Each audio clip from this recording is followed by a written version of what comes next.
For both of you, this is no longer subject to the 30-second limit. Yun yung Miss Universe portion.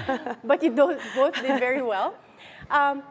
You come from families that, you have a predecessor that started in politics. So some people might call that political dynasty. What is your comment, one, on political dynasties? Are you against it?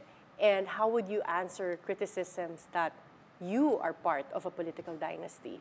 We'll start with Chi. Well, I think, it depends on the definition of political dynasty. Because for me, I define it as walang choice yung mga tao kundi sundan ng yapak or yung dynasty ng pamilya. But on my end, tumatakbo po ako at may desisyon ng mga tao kung gusto nila ako iluklok sa posisyon ko. That's the first. And second, depende siguro kung ano ang ulo mo. Kung naging magaling na public servant ang tatay mo, nanay mo, o kung sino man ang sinusundan mong yapak, then I think okay lang na sumunod ang mga anak. Dahil kagaya, pag isang doktor ang magulang, usually, nagiging doktor din ang anak. So I think that is just right. And it's okay because yan ang, like ako for instance, simula na lang na namulat ako dito sa mundo, Attorney Karen, ito na ang buhay ko. So parang, needless to say, dito rin pala ako papunta. Hindi ko man pinlano dahil ang dami kong karerang dinaanan. Sabi mo nga kanina, naging artista ako, naging entrepreneur ako, naging housewife ako, naging broadcast journalist ako. Pero dito rin pala ako babagsak. Ito rin pala ang calling ng Panginoon sa akin. Feeling ko more than a dynasty, I would like to call myself continuity. I would like to continue whatever it was that my father has started in Manila. And I think he was one of the best vice mayor of Manila. And I know how to be that because I saw it. Thank you so much, Chi. What about you, Paolo?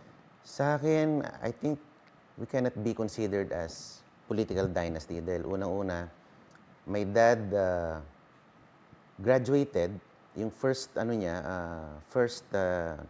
consecutive terms 2013. If we were a dynasty, I could have succeeded him right there and then, 2013. So ito na, pangalawa niya ng 3-term. Kung papalarin, ako pa lang ang sakaling hahalili sa kanya. So I don't think that's a dynasty.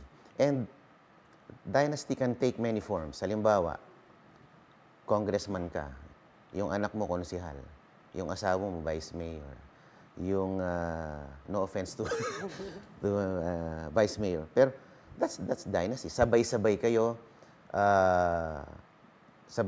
humahawak ng pwesto. Yun ang sa tingin ko dynasty.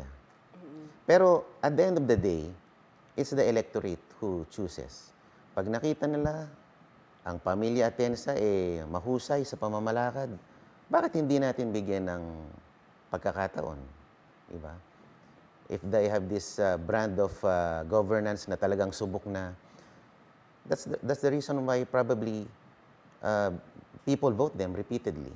Dahil siguro sa legacy na ipinapakita ng kaniyang pamilya.